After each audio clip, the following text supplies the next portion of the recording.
Ya Allah, Ya Allah. Bismillahirrahmanirrahim.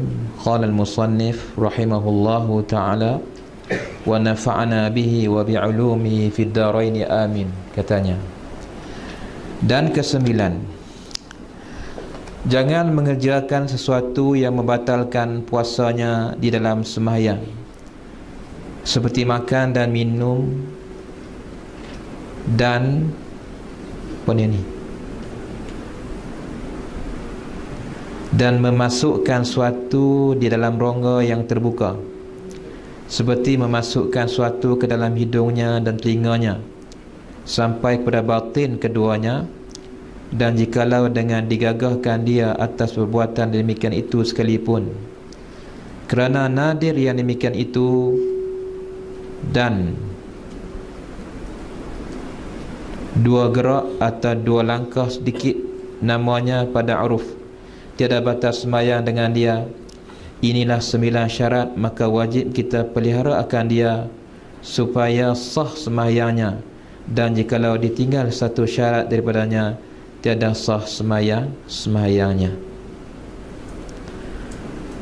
Alhamdulillah, kita bersama dengan Minyatu Al-Musalli. Kita masih lagi berada dalam perkara yang berkaitan dengan membicarakan syarat-syarat sembahyang yang dinyatakan sebanyak 9 perkara. Yang pertamanya dahulu iaitulah mengetahui bagi masuk waktu solat, waktunya tu waktu solat. Keduanya berhadap ia akan kiblat. Ketiga, menutup aurat. Keempat, mengetahui akan kaifiat sembahyang. Kelima, suci daripada hadas besar dan hadas kecil. Keenam, suci daripada najis yang tiada dimaafkan dia. Ketujuh, meninggalkan berkata-kata dengan sengaja. Kelapan, meninggalkan melebihkan rukun fi'li dengan sengajanya. Maka jika ia sujud 3 kali atau rokok 2 kali, seperti ia sujud di atas pasu atau di atas apa ni, di atas umpama suatu yang tajam, maka diangkatkan dahinya, maka ia sujud pula nescaya menambahi sujud. Jikalau sedikit diangkatkan kepalanya sekalipun, maka dinamakan menambahi rukun fi'li, maka batas sembahyangnya dengan dia. Dan malam ini yang ke-8-nya, iaitulah yang dikatakan jangan mengerjakan sesuatu yang membatalkan puasanya di dalam sembahyang, seperti makan dan minum. Maknanya sesuatu yang membatalkan puasa, kalau kita lakukan dalam solat, maka solat kita itu akan juga menjadi batal. Sembahyang mungkin kita tertelan. Tadi sebelum solat kita telah pun mungkin minum air yang manis. Ketika solat itu kita tak berkumur, manis itu masih ada lagi dalam mulut kita. Maka ketika mana itu air liur kita itu telah bercampur dengan manis yang ada dalam mulut, lalu kita telan, maka kita telan itu menyebabkan batal solat kita. Ini berbeza kalau kita telan air liur yang dia tidak bercampur dengan sesuatu yang luar, itu tak batal. Kecualilah kalau air liur itu dikeluarkan dahulu baru batal. Macam buat puasa tu, kalau orang puasa, kalau dia telan air liur, batal puasa dia tak? Tapi kalau dia keluarkan air liur dulu, masuk dalam gelas, bertelan balik, baru batal. Betul tak? Jadi lebih kurang macam itulah. Tapi kalau air liur yang berada dalam mulut, tapi dia bercampur dengan sesuatu yang luar, tadi mungkin kita minum teh ke, minum kopi ke, ini luar asalnya, dia masih ada rasa-rasa gula. Tadi kita tak gosok gigi, kita tak berkumur ke, rasa tu masih ada, bercampur dengan air liur kita, maka menyebabkan kemudiannya rasa manis tu hilang. Sebab apa dia hilang? Dia masuk bersama dengan air liur kita tu dalam badan kita. Yang ni boleh membawa menjadi batal solat kita. Jadi kena hati-hatilah dan kena jaga-jaga. Sebab itulah yang dikatakan berkumur-kumur itu dihukumkan sebagai sunat, mustahab kalau kita nak solat. Baik. Dan kesembilan, jangan mengerjakan sesuatu yang membatalkan puasanya dalam sembahyang, seperti makan dan minum, dan memasukkan sesuatu dalam rongga yang terbuka, seperti memasukkan sesuatu ke dalam hidungnya dan telinganya sampai kepada batin keduanya, dan jikalau dengan digagahkan dia atas perbuatan yang demikian itu sekalipun. Dia tak masuk, kita masukkan juga kerana nadir yang demikian itu. Dan dua apa ni? Yang ni lain-lain pula. Yang tadi bab apa tu? Bab makan minum. Bab memasukkan ke sesuatu ke dalam rongga tubuh badan kita ketika mana kita solat. Sambil solat masukkan jari dalam hidung. Batal tak? Kalau dia tak sampai dalam tu tak batal. Tapi masuk ke dalam hidung, tolak dalam hidung tu masuk dalam. Ini membawa kepada batal solat kita. Batal solat kita. Baik.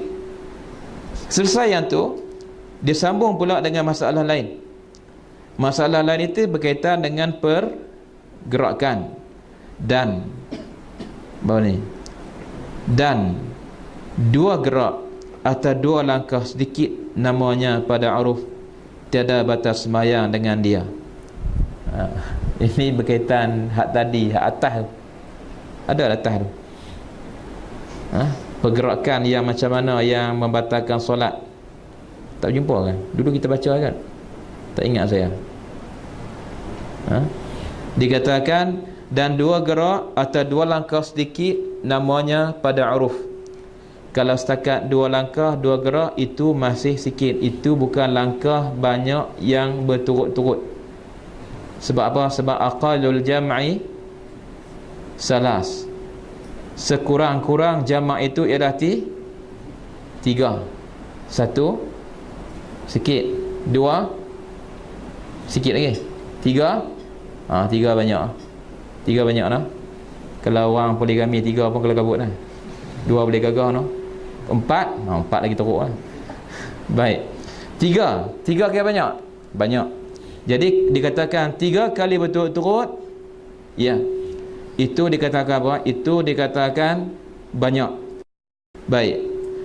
Kalau setakat dua gerak, setakat dua pergerakan berturut-turut, dua langkah berturut-turut, itu tidak batal solat, tidak batal solat kita.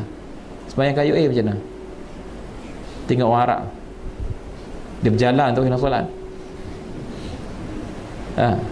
Sah yang ketiga depan tu kosong kan, dia langkah terus, 3 sah terus, dah straight. Ni dia orang buat tak apa ustaz. Yalah, yang kita baca sekarang ni ialah kita baca fiqh mazhab Syafi'i. Kalau sembahyang kat UAE tu, masya-Allah, macam-macam mazhab ada. Ni hebat ni. Sebab itu saya rasa pelajar-pelajar UAE ni dia agak, kita katakan, expose lah sikit kepada pelbagai mazhab yang ada, berbanding dengan universiti lain. Kita tak heran lah kalau kita berjumpa orang macam-macam. Nasib baiklah orang-orang yang sembahyang tempat kita ni dia tak buat benda-benda pelik lagi. Kalau dia buat pendapat-pendapat dalam mazhab dia yang lebih pelik lagi, kita pun kena kabut tu. Macam mazhab Hanafi umpamanya, dalam masalah yang berkaitan dengan wuduk tak disyaratkan apa? Tertib. Tak disyaratkan tertib. Kita tengok dia ambil wuduk, dia basuh kaki dulu. Lepas itu sabun kepala, lepas itu basuh tangan, lepas itu basuh muka. Kelang kabut kita. Nasib baiklah dia pun tak buat. Dia tak buat. Mungkin dia tak buat tu kerana apa ni? Kerana dia juga mungkin faham tentang suasana tempat kita. Bahkan dalam mazhab dia pun, yang buat cara yang macam ni tu dianggap yang terbaik.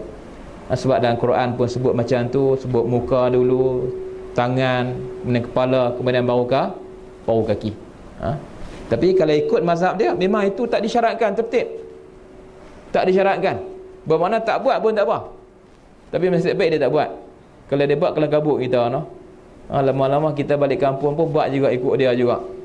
Pening kita. Baik. Apa lagi?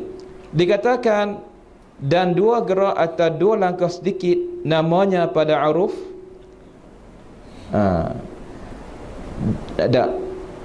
dan dua gerak atau dua langkah sedikit namanya pada uruf. Dia kena berhenti itu, kemudian bersambung. Sedikit namanya pada uruf.